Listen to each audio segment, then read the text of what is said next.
let's go ahead and get started. Thanks everyone for joining, and we're really excited about this conversation. And I want to thank Michelle Schwartz for organizing the conversation and for bringing us all together.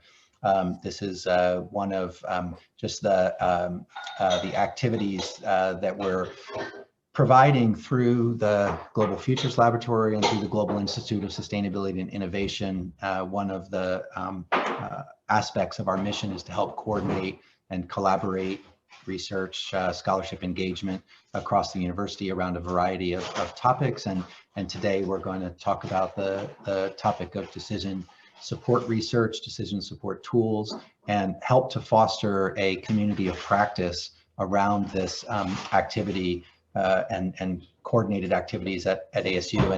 And we're not going to, because we have a fairly large group, we're not going to go around and do a round the table introductions. But Michelle did provide a list. Did that list of bios go out to everyone, Michelle? It went to everyone, and I'll put it in the chat. Okay, thank you so much. So Michelle has a participant list, which has a brief information about the biographies of all the folks involved in the meeting. And so, feel free to take an opportunity to look up the colleagues. Many of you know each other from collaborating on projects together, but some may be new to the conversations. And so here's how the meeting is going to work. We're just going to start out with a preliminary presentation, and the presentation is going to be by Phil Tarrant, and Phil's going to help us to understand the research technology services, the data management, the architecture, some of the various different services and assets and capacities that are available at the university, particularly facilitated through Knowledge Enterprise, and how these capacities and how these assets can support your work and can support our collective collaboration around this topic. And then we're going to go into more of a facilitated conversation and dialogue. And for me, one of the main goals of this is, again, to help us build up a community of practice around this topic, and also to help make connections so that we can be more effective at our research, at our engagement, at our solutions development, so that we can write better proposals, we can write better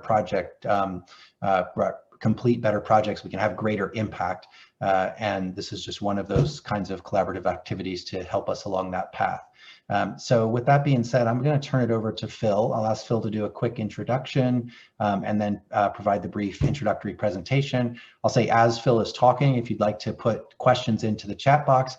Thank you all to everyone who had a chance to fill out the questionnaire that we provided in advance. We're going to talk a little bit about the results of that in this meeting as well.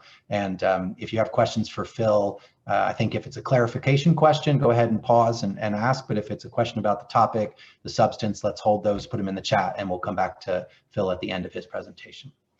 Michelle, anything you want to add? Nothing for me.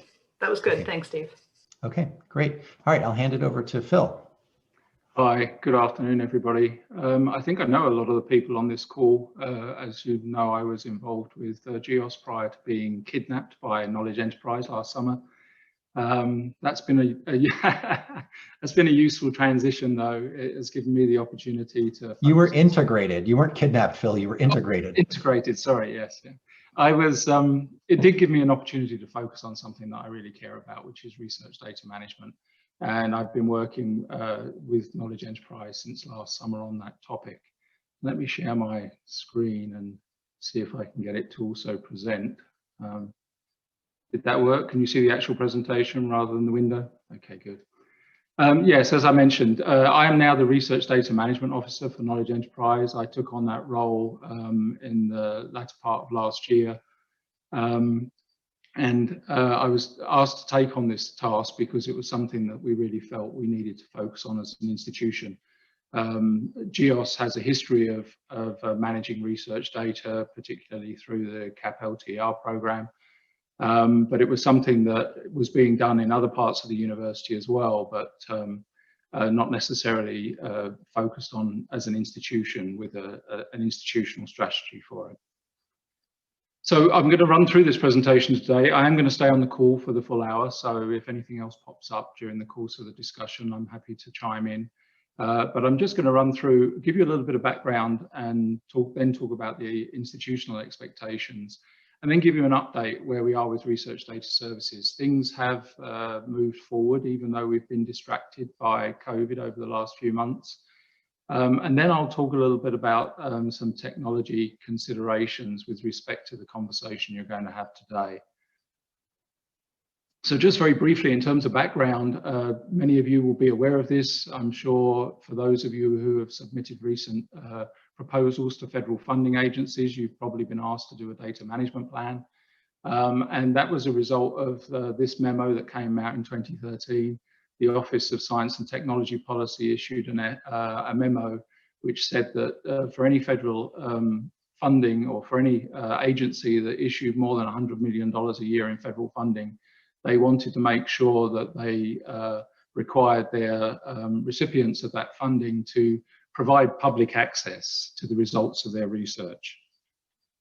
And so public access is one thing that we can define. The other thing is, as a result of that, agencies have started to talk about the products of research. And so the idea was, this memo was for researchers to potentially make available the results of their research. That was the no-brainer. That's the journal articles and things like that. But also, as I say, these research products. And when we think of research products, it's very easy to just think of, oh, that spreadsheet or that text file that I collected and created. But in actual fact, it refers to other things as well. When they talk about research products, they don't just talk about data, raw or derived. They talk about images, documents, the physical samples that we collect, even things that end up in our physical collections. But also, and this is relevant to the conversation we're going to have today, the idea of software, computer code, models, and also the curriculum content that we may create that we use in conjunction with some of these research products. So we're really looking now to encourage people to publish many of the products that are a result of their research. One, because we obviously need to meet these federal expectations, but two, because we're recognizing the fact that these are the things that will enable us to conduct new research. We're seeing now, particularly in the current climate, where people are very suspicious of science and very suspicious of what we have to tell them as scientists and scholars. And so that trust is enhanced. That's been shown to be enhanced when the data is actually made available and it's transparent. A lot of the journals now are asking us to make sure that data are available prior to publication of articles, and that means looking for a repository that's appropriate for your data. The other thing that they're discovering is that researchers who share data are more likely to be co-authors on publications that maybe have reused their data, and they're also more frequently cited. And one of the reasons for that is your data set is usually a separate reference to your journal article. So if you write a journal article and then publish a data set to go with it, and those two things are used in conjunction with somebody else's research, then effectively it's a 2-for-1. You get two citations for really the output of one exercise. Another thing that's worth bearing in mind is that graduate students are most often the frequent users of a faculty member's data. And so by publishing it, you actually now don't have to sit down with every graduate student that walks through the door. You can actually point them to the data reference and they can see all the information associated with the data and download it. And then the other thing is, obviously, if your data pass from your personal computer into a managed repository, then they're more likely to be properly protected and preserved in the long term. So in order for us to do that, we are starting to really develop a number of research data services at ASU. When I took on this role last fall, one of the first things I did was I realized that Knowledge Enterprise couldn't provide all these services on behalf of the university, and probably shouldn't even try, because they were at centers of competence and expertise in different parts of the institution. So one of the first things I did was I sat down with the library and we kind of sliced up the cake and said, well, what is it you would expect to do versus what we should be expecting to do? And essentially we cut the process into 3 parts, and we said at the front end of the research data life cycle, or the research cycle, we both might be involved, because we might be asked for help on a data management plan or to do some budgeting for some support that we might provide during the course of a project. And then what I said was that in Knowledge Enterprise, we would put our hand up and we would volunteer to handle everything while the research was in play. And you can see from this list that includes providing secure storage, a research computing infrastructure, potentially scientific programming services, and then the information management tools that we need to actually manage the data effectively while the research is being conducted. And then the library have put their hand up and said, we'll do everything that's involved with helping our faculty members publish their data, whether that's at ASU or somewhere else. And we will, commit to provide the storage and the tools and processes and systems necessary to do that. But there is a third leg of this, and this third leg is what sits out in our research community at the university. And obviously, as a faculty member, if you're applying for a grant, you're going to have to prepare a DMP. We are putting our hands up to help you do that, but obviously at the end of the day, it's your grant and your proposal. Data publishing is something that the faculty need to commit to do.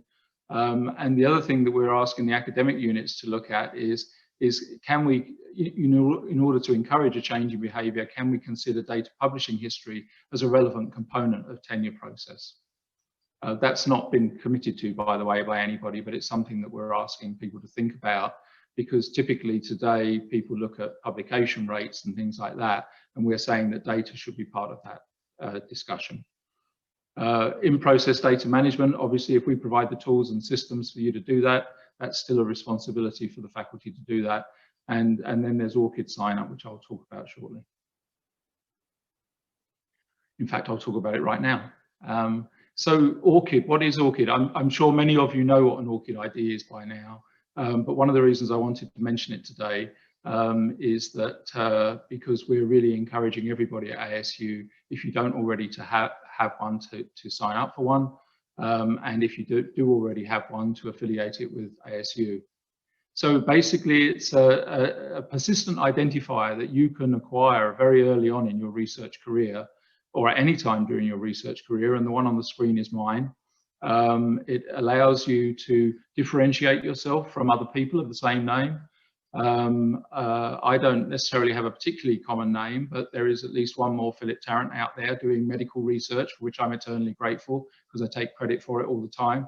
But if he had an ORCID ID, I wouldn't be able to do that. So, and I'm sure there are others of us on this call who have names where you've recognized colleagues elsewhere who maybe have a similar name or the same name. Well, this allows you to identify anything that you produce, whether it's a research product as a journal article, whether it's a data set, whether it's a chapter in a book. You can identify yourself as the person who produced that output, and it gives you control over it. In real terms, it's your social security number for research, because it is actually a unique identifier. So one of the things that I'm encouraging colleagues to do is, as I say, to sign up for one if you don't have one. And if you do have one, please affiliate it with ASU, because it allows us to collect metrics about our colleagues who have them and the outputs that they produce. You can do that at orcid.asu.edu, but I'll share links during the course of this meeting in the chat as well, the ones that are on this presentation, so you can access them. And we're asking people to consider their ORCID profile as their system of record for their research activity. And the reason there's a benefit in doing that is that there are certain things that you can now do by extracting information from your ORCID profile.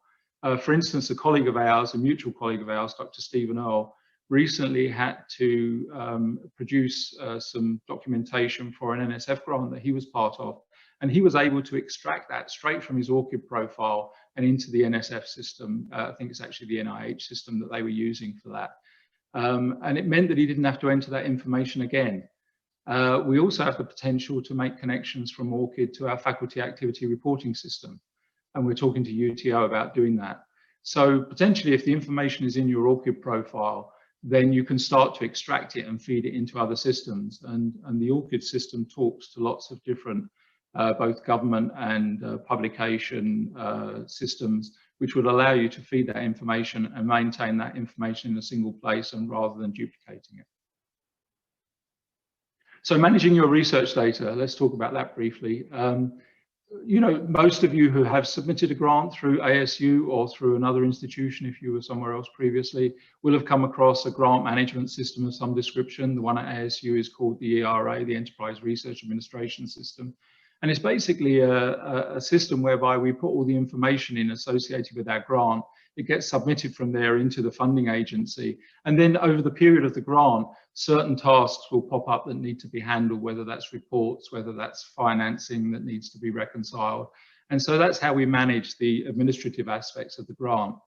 But there's another component to this, and we refer to it generically as a research information management system. And this is the system whereby you actually manage the content of your research project. You know, where are you documenting your protocols? Where are you documenting your field and lab notes, your lab meeting minutes? How can you do that in a way which is web accessible and where all the information is maintained in one place throughout the life of the project, such that when you get to the project and you're being asked to meet this federal expectation of publishing your data, that becomes an easier task because the information is already available. So earlier this year, we did a procurement exercise, and ASU invested in a product called Lab Archives. It's typically referred to as an electronic lab notebook, but please don't let that put you off, because it's actually a very flexible, as I say, research information management system. Sorry, let me just go back a moment. It is web accessible. It can be accessed from tablets, Android devices, phones, and things like that. You can create a lab notebook that covers the whole of your laboratory, and everybody who's working in the lab can keep their information in a single place. It can connect to different systems. You can upload images and things like that. And one of the real beauties of it is that nothing in it is ever deleted. So we have a continual audit trail for all the activities that have gone on in a particular research laboratory. And we can recover information if it's accidentally deleted. When somebody leaves the institution, if you're a graduate student who's going to ultimately move on to be a postdoc somewhere else, you can take a copy of your section of that lab notebook and take it with you, either as a PDF or as a package set of HTML files. It's readily accessible. It's available to all members of faculty, staff, and students here at ASU. Basically, anybody with an ASU Write account can access the product. And I would encourage you to take a look at that and consider adopting that for your own lab, because it really has the potential to gear up our lab management and our lab documentation to a whole new level. Onto this topic, the library has recently, in October, launched a new institutional data repository. This is in addition to their collections, their old institutional repository. This is particularly focused on data. This is based on Dataverse. It's a well-supported repository technology, and they're now looking for customers. So they're willing to work with you to publish your data wherever it makes sense to publish it. But if you don't have anywhere in particular where you want to put it, then this is the backstop. This is where you can publish your data in support of a journal publication or something like that. It's a very simple URL. It's dataverse.asu.edu. And there are also some contacts at the end of the presentation. This may be less relevant for you, but I thought I'd throw it in because, again, it's another new development that occurred over the summer. We have now stood up an environment called ASRI. This was launched in response to COVID, but we actually have a bigger goal where we're looking at making health-related data more accessible and higher quality for Arizona researchers in general. So this is not ultimately intended to just be an ASU research resource. We're hoping this is going to be accessible by the broader Arizona research population. We're leading the effort. We have now been authorized by the Arizona Department of Health Services to be their honest broker for all their Medicaid data and other health-related data sets that they have. We're just starting to copy those over from ADHS, so the environment is not fully populated yet, but it is running. But it's a highly secure, HIPAA-compliant computing environment. It's not even at ASU, it's a place called Iron Mountain. And basically, this is a computing environment where you have to give up your first trial just to get through the first door. And I won't go on with what else you have to give up to get through the second, third, and fourth doors. But I would mention that this is not just intended for health data. We're intended to use this for any sensitive related research data. We're also talking to Mary Lou Fulton College about taking student data for Arizona, which is FERPA protected. So that's another sensitive data set. So I wanted to share this with you. This is the current state of play as far as ASU's institutional approach to research data management and research data services is concerned. The only thing that we really have that's very well established is our research technology, research computing and repository system environment. Everything else we're developing, but we're actually developing at quite a fast pace. We are developing some data science support functions. Some of these already exist. The library has a geospatial hub. The School of Geography has a GIS lab. The library has a modeling and simulation lab, and we know that the Decision Theatre has been doing that for many years. Research Computing has a scientific programming team, which they are standing up to provide support for various research projects. We're doing training on tools and techniques. We already have a graduate class which has run at the school for several years on the topic of research data management. But everything else you see on this graphic, you know, we're getting around to. And you can see I've classified these as developing, exploring, and things that we really just need and we don't have today. So it's not a complete picture, but it is a developing picture, and it's one that's developing quite quickly, which I'm really encouraged about. So let's move on to today's topic specifically, and developing decision support tools and models. I've come into contact with a number of these over the years here at ASU, and there are some things that I would encourage you to think about as a community as you start to move forward. Because certainly there are some domains where standards are already established. And if you're going to be doing work in a particular domain, you would want to consider that before you get started. And then I would really encourage you to think about what technologies make the most sense. I know that we have been in situations with the informatics and technology team at GEOS where we've been asked to take on a really nice product that somebody has produced, but they didn't speak to us before they did it, they didn't speak to us while they were doing it, and they didn't speak to us until the end of the project, and then they're asking us to support it. And we were in a situation where we really, you know, the product might have been developed in a technology we didn't really support. The operating system might have been one that we didn't really support. And the end result is that we can't offer a really encouraging outlook for that product, the longevity of that product. The other thing to mention is that, if you are producing a tool that has an underlying code base associated with it, then we would encourage you to think about where that's going to go at the end of the day. There's kind of two flavors. One is a discipline data repository, and you might choose to publish it there just because somebody going to find that tool would be looking in that discipline data repository for other research products. But the other thing is there's also model and code repositories. And we have one here called ComSysNet. It's actually part of the Big West, the West Big Data Hub. And it's managed by Michael Barton. Many of you will know Michael. And it's basically a repository actually for model code that do different modeling activities. And then, as I say, really in the early stages of your project, I would ask you to think about how you think this is going to be supported long term, because so many good ideas die on the vine because we don't have a process and we don't have a strategic approach to delivering long-term support for them.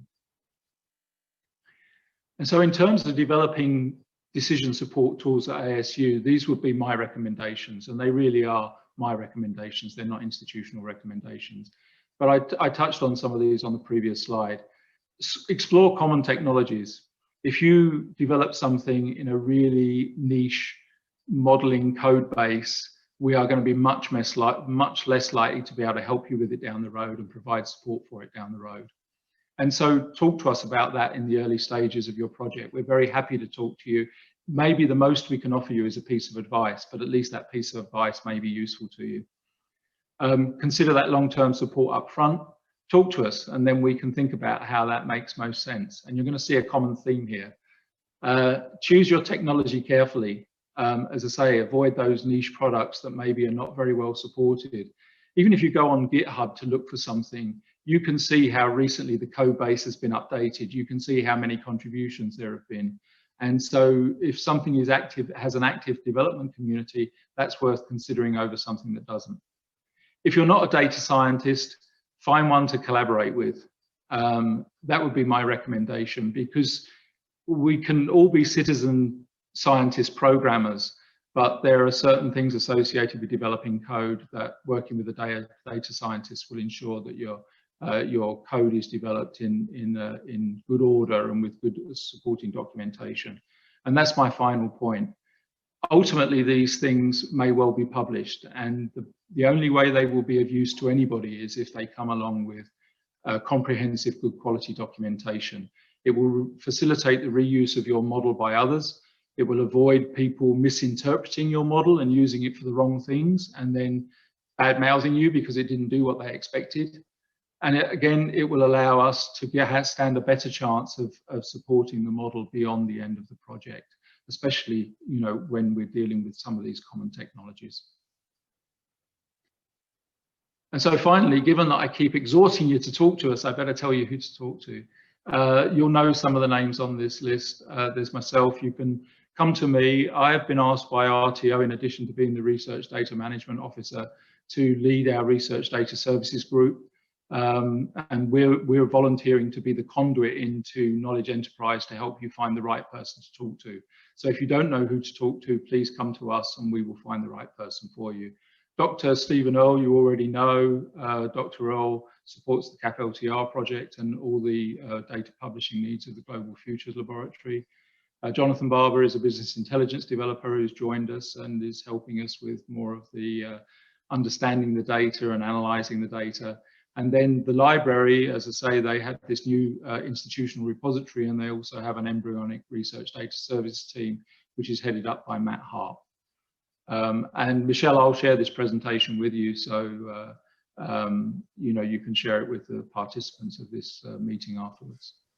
Thank you. And then finally, there is a research data management website. It's just researchdata.asu.edu, and you'll find some of the things I talked about here, like the research notebook, access to that, access to ORCID, advice on data publishing and data management plans on that website, along with a number of other resources.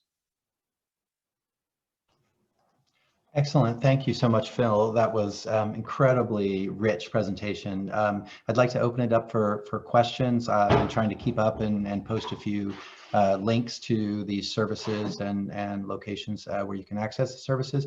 Michelle has a quick poll that we're going to throw up as we start to think of questions for Phil. So do you have an ORCID as of yet? And is, I guess the second part of this question is your ORCID connected to ASU? And if Phil, if you could get the connectivity between ORCID and Interfolio for the Faculty 360, if you could get them to figure that out, that would be a huge help for all of us who have to go through the activity report process annually. The more interconnectivity we can have with those systems, the better, for sure.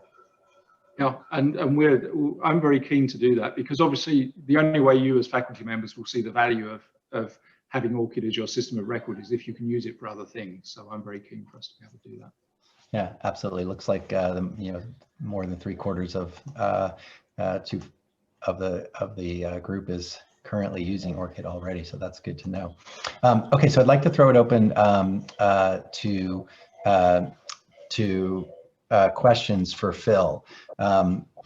To you know, discuss anything that we just heard about, and specifically how it relates to your work in decision support research and developing models, decision support systems and tools, things that you were aware of, things that you were not aware of, you know, mistakes that you've made. I can say from you know, prior experience working in this space for about 15 years at ASU, we've made many of the mistakes that Phil mentioned in terms of not talking to them early enough, developing niche code bases, developing niche data sets, using niche platforms, you know, backing ourselves into corners that it's hard to get out of once you finally get around to thinking about the legacy of your tool and how it might be used. So, you know, feel free to share your experiences as well as ask questions that Phil might be able to answer. And I'll say you can just you know, unmute yourself and jump in, or raise your digital hand or your virtual hand. There, Mark's jumping in. Go ahead, Mark. Hello, everybody. Thank you, Phil. I feel like a graduate student again. I feel like I'm so much more aware of how little I know after your talk. But what I wanted to to raise here is, so like many people here, I'm working in sustainability, and those of us who've been working around the Sustainable Development Goals, I mean, the conversation is often, wow, it's so complicated. There's 17 goals and 169 targets and a gazillion indicators. But clearly, compared to people who are really doing rocket science or astrophysics or human genome or stuff, I mean, we're talking about very, very small data and small numbers. So I'm just wondering if you have any thoughts about how those of us who are working in sustainability, who are not sort of, coming from that kind of quantum background, can apply big data and those kinds of resources to our work. Sure. Well, one of the things that I think is always challenging for us as researchers is that, you have every data set except that one little one that you really need in order to get the solution that we're looking for. So I'm not sure I can answer your question directly, Mark, because I'm happy to have that conversation in more detail, because you're right. We've worked with the SDGs for a while now, and there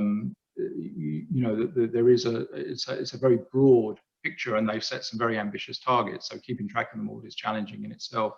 But one of the things that I didn't put on the slide, which we're looking at the moment, is I've been encouraging the knowledge enterprise folks to start thinking about data acquisition as an institution as well.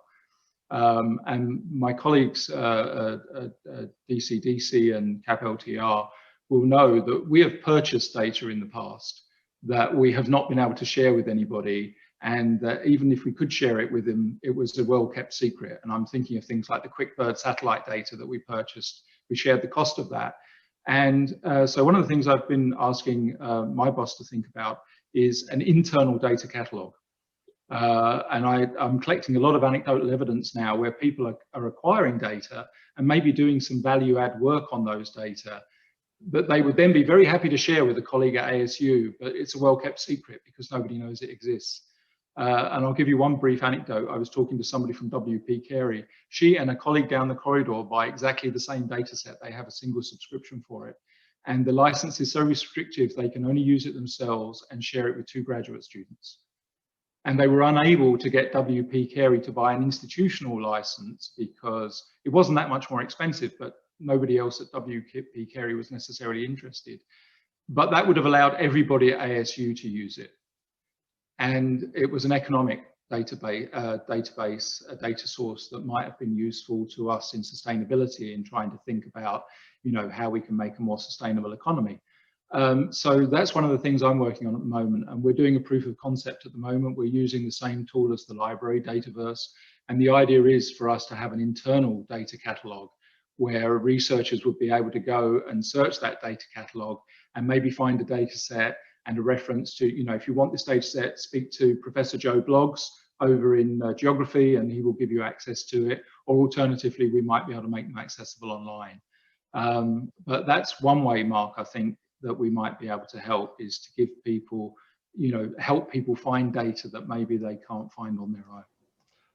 Phil, let me just say that I think that is an excellent priority. There are many examples. I'm thinking also of the Planet Labs data that is institutionally acquired by ASU and coordinated by a team,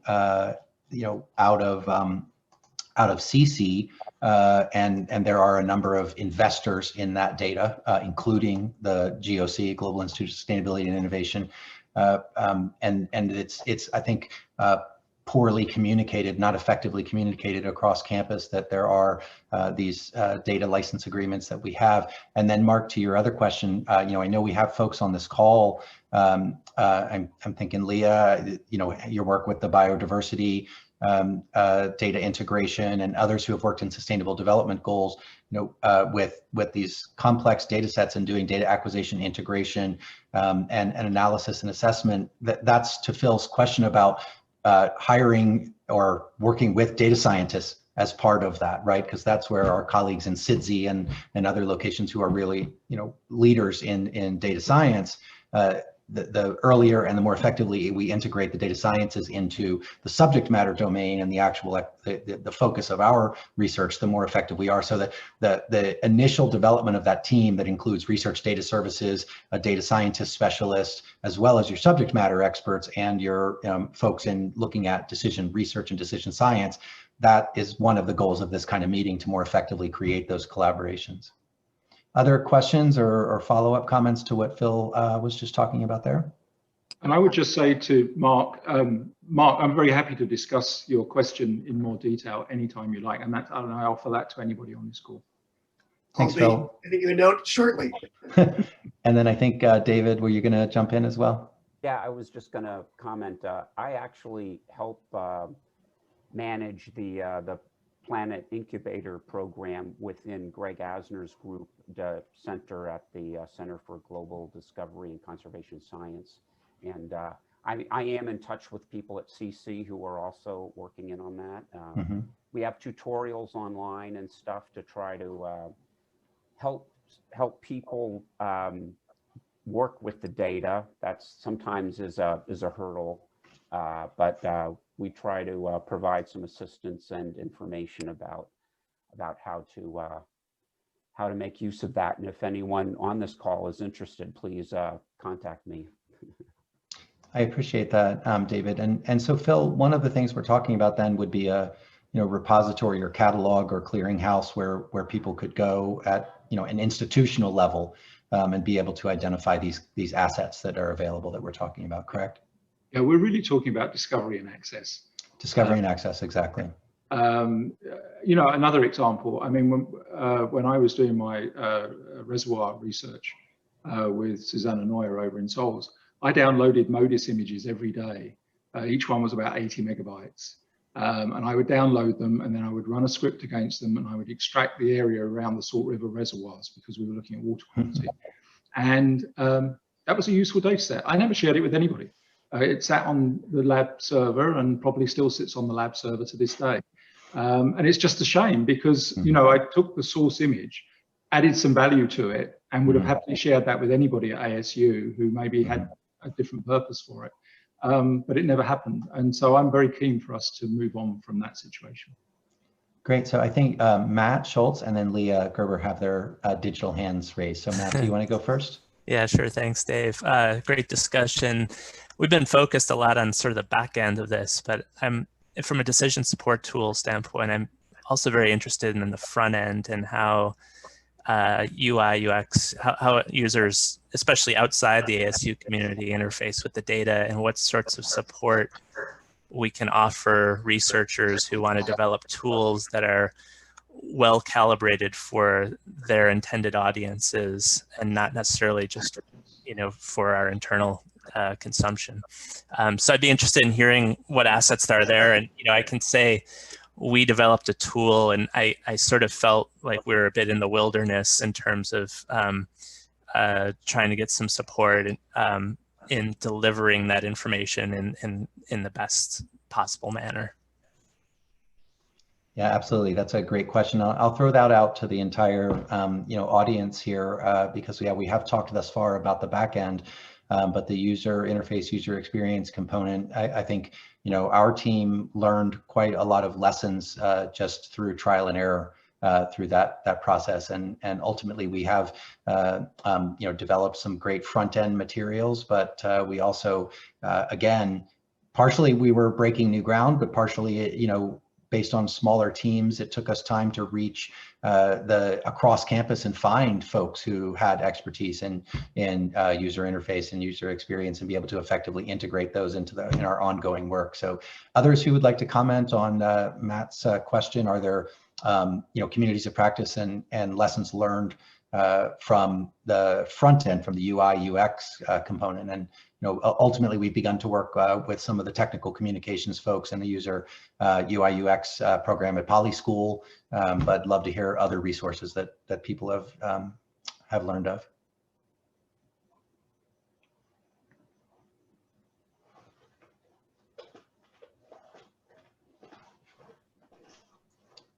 This is on the problem front and not on the solution front, Matt. This is on the challenge side. Dave, my comment is actually on the same kind of topic. I was intrigued by this convening, partially because I work a lot on decision support tools, sort of at a more meta level, thinking about how do we best bring empirical knowledge and data to decision making. And I do have a group of students who are finishing a review paper on what are the attributes of decision science tools in conservation and biodiversity that make them useful. And I'm not familiar with whether such a review has been conducted beyond conservation and biodiversity, but Dave and others, you've alluded to, that there are lessons. And so I guess my question is, it seems like we have tremendous capacity here. And it'd be interesting to sort of dig a little bit deeper into what can we learn collectively. And, if there isn't such a product out there in the scientific literature, can we put our heads together and, sort of put this out there and as ASU's strength in this arena. So I guess I'm echoing Matt's comment, and, it's much bigger than the data science. I'm not, obviously, like, data science is super important, but I think there's a broader contribution that we can make in the usability of these decision support tools, and what is that sort of process of bringing the science to decision makers? Yeah, absolutely. I would very much think that could be a tangible outcome of this kind of meeting, to convene a group to look across the tools, and the initial assessment, the questionnaire that people completed, is a great first cut at what the richness and the variety of tools that exist at ASU. And then a group of folks to systematically, look at the lessons from, as you say, Leah, from a sort of meta level at the, communicating knowledge, data, and scenarios and information to decision makers, to more fine-grained questions about usability and interface. That could be a very rich paper that I think we could contribute. So I will ask Michelle to put that down as an agenda item. Thank you for follow-up. It looks like Susan and Ray are both unmuted, so that means that you want to talk next. And then there's something I want to show you all to inspire a possible next step. Go ahead, Susan. Okay, I don't know if this is helpful or not, but our Arizona Water Blueprint, we've utilized the Esri platform and GIS-based map, and we have a ton of data within it, and we have 55 layers, and we've gathered it from all different agencies, natural resource. So it's a really great tool, and we've been getting a lot of good feedback. And what we did is, we put together a website, we did a lot of outreach on it. But ultimately, it's the blueprint viewer that is getting the most hits and I think the most desirable for decision makers. But really showcasing all of this data in one spot, we're able to have these conversations and visualize things that we weren't able to do previously. So I'm happy to share that anytime. Yeah, thanks, Suzanne. I just put the link to the blueprint in the chat for those of you who are interested. And we will be curating the information that we've received from everyone and sharing that back out with the community moving forward. And I think that's an interesting discussion point, Susan, because as Phil mentioned, obviously Esri is a well-known platform. Using the GIS platform is an approach. There are, on the flip side, there are limitations and constraints to using that approach, especially when you're trying to develop something that is perhaps novel or custom to a particular area. So that's something I think when you talk about the various different dimensions upon which to evaluate these suites of tools, that's one of the great pivot points that you have to discuss. Yeah. Ray, go ahead. One of the issues that we faced early on was that because we're doing engagement with professionals, our project really had to have a longer term perspective to it than most do. And we had to be able to provide, once we said we were providing a service, in order to maintain credibility, we needed to provide that for a long time and not just have it suddenly go away. And when we were talking about interfaces, there were a number of options we had at that time, some of them being developed at the university, but none of them were enterprise level services. They were coming from different projects, and ASU is very malleable, and we were very concerned about that. Well, if we adopted one and they were gone in 3 years, what would we do? And so we really focused on trying to keep our ability to do interface work in-house. And that was a big limitation to us, but it did allow us to be longer term. So this issue about enterprise services for interfaces for projects that are engaging with the public, being able to sustain those for long periods of time, not just keep the app up and running, but expand it and add to it over time, I think is an issue. The other thing is just a warning, a lesson we learned is once you adopt a platform, you're stuck with it because the cost to go to another platform becomes pretty enormous once you have done a lot of development, and that limits you. Whatever platform you pick, you're going to get limited by that, and having some understanding of what those limitations are, I think it'd be wise. When we developed our own platform, we really didn't know what the limitations would be, but once we had it developed and running, there were clearly limitations that have prevented us from doing some things that we thought we might be able to do, but just were not practical to do with the platform that we had. That's a great point, Ray. Thank you. So one thing, this is for Michelle and also for Phil on this data discovery and access point. Also very interested in the process of decision tool discovery and access and cataloging within ASU, similar to what Leah was saying. And I just want to share my screen momentarily and show you just as one exemplar.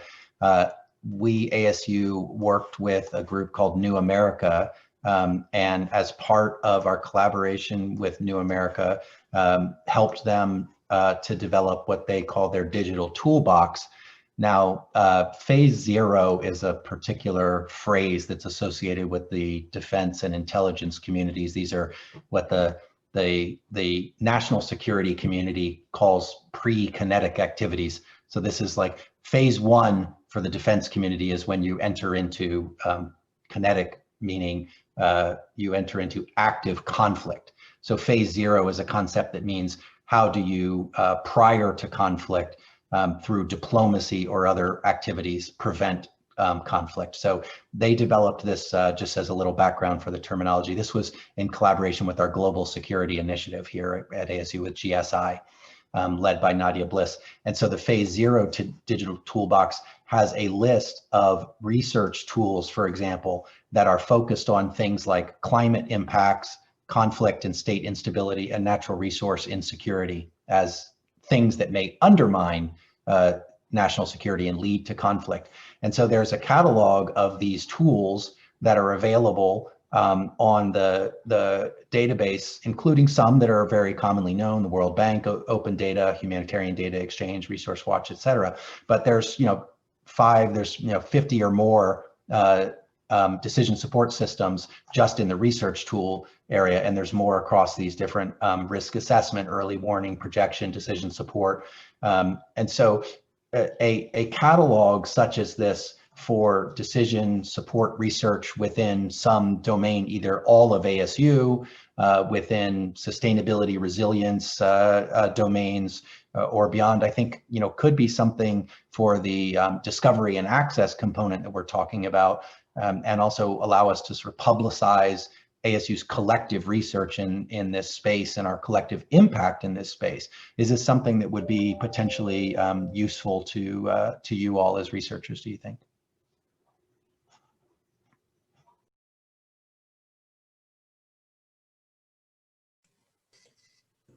I will just jump in and say, as a communicator, I look at that repository and find it very well communicated, basically.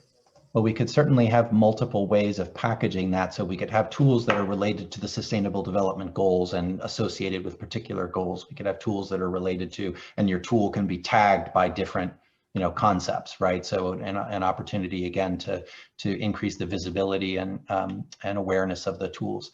Okay, so Dave Sampson has a comment, and then Adora Shortridge as well. So Dave, you can go next. Thanks, Dave. I just wanted to follow up on what Ray had mentioned. When you do get involved, something that we learned that I don't think Ray mentioned is that bring someone in early in the development of the UI, because we found out later that we could only modify what we had created so much, and it really ended up being not quite what was needed at the end of the day. And it was rather challenging to, as I think most of you can appreciate, trying to modify something that's already established rather than creating something from the ground up to what it needs to be. And so if you are going to be creating UIs, make sure that you've thought about that from the beginning, and that you've brought in the number of people that you need to in order to get to where you need to go to. Yeah, that's a great point, David. And of course, another lesson that we learned is that, you know, when in the development of decision support systems through DCDC, we were focusing on a variety of audiences, ranging from technical experts to policy and decision makers to an education audience. And it was really difficult to develop a user interface and user experience that was customizable across multiple audiences, that was able to provide the complexity that a technical audience desired and the simplicity that a less technical audience desired. So that's certainly a lesson we learned, a challenge. I'm conscientious of the time. We're about 5 minutes before the top of the hour. I just want to make sure we have an opportunity for any final comments. Adora, you're going to go next, and then we're going to ask for any action items or requested follow-ups. I was mainly just curious about, we've talked a lot on big data sets here and pretty large scale, long-term projects. I think also most people here are PhD and professors tenured, have very long-term projects. I'm joining the conversation particularly from a much shorter time period perspective, and from a much smaller data set. So I was just curious if there was anyone from their past experience in research, or when they began their first decision support tool, creating it, if they just have any like nodes of wisdom that they might pass off on organization or creative resources to help put together a visual, different things like that, because I'm creating mine from many different disciplines right now, and I'm kind of spinning around. Thanks, Adora. So for context, Adora is a graduate student working in the School of Sustainability on decision support tools to help schools to prepare to be heat ready schools. So those that are able to deal with heat stress and the effect of heat stress on students, working with Jenny Vanas, who's on the call, and me as well. Any pearls of wisdom for graduate students who are joining this call, you know, with the faculty and want to hear lessons for working at a small scale on a time-constrained graduate project?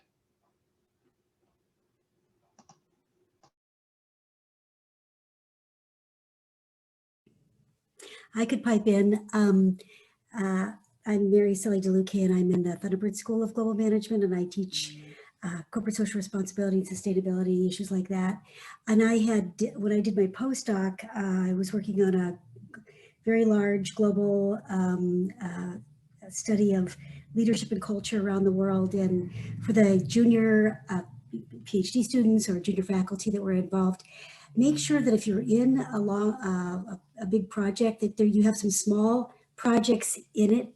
So have like some other smaller types of studies that are not associated with the hypotheses, so that you can publish those. I mean, it would be ideal if you can. Sometimes there's limitations on that, but often there's not. The limitation might be that you cannot preempt the hypotheses of whatever bigger study that you're involved in. So if you could do that and then be working on that on the side, that will serve you well, because that's, you're gathering data anyway, or you're figuring out what those other data sources are if you are using archival data. And that would be my advice, because it worked for me. That's what I had to do. Thank you, Mary. And I'll just offer on behalf of my colleagues that Adora may reach out to you following this meeting to see if you can offer any support and advice as she navigates the final few months before her thesis. And she's done some great work doing sustainability focused intervention research with local schools. So definitely someone. Okay, yeah, thank you, Mary. Sure. Okay, so we are just a few minutes before the end. The outcomes of the meeting that I've heard are a couple. We're going to follow up on this idea that Leah suggested about putting together a thought piece or a synthesis article that looks across the many different decision support tools and research projects at ASU to see if we can provide a contribution to the literature. We're going to look at a catalog of potential repository for discovery and access for tools. At ASU, we're going to connect back with Phil to make sure that everyone is aware of the research data management support systems and get Phil's information out to you all. And then we'll also possibly try to reconvene this group in the new year. And I might suggest we focus on a presentation from a user interface, user experience expert that may be able to address Matt's comments. And several of us seem to have questions about UI, UX development for the front end, for the engagement and communication piece. So those sound like reasonable next steps? Yep. Fantastic. All right. Well, thank you so much all for attending. Really appreciate your time and attention. Hope you have a wonderful afternoon. And Michelle will be back in touch with some of our follow-up materials. And thanks to Michelle for organizing. Thanks, Dave. I'll just add a note that this is the first of this type of event that I've done with scientists and scholars, and I'm looking for your feedback on how it went and what you would change, what you would keep, what you liked or didn't. And of course, please reach out to me, to Phil, if you have data management needs or want some support in building something, and you'll hear from us all soon. Great. Okay. Have a great day, everyone. Thanks, everybody.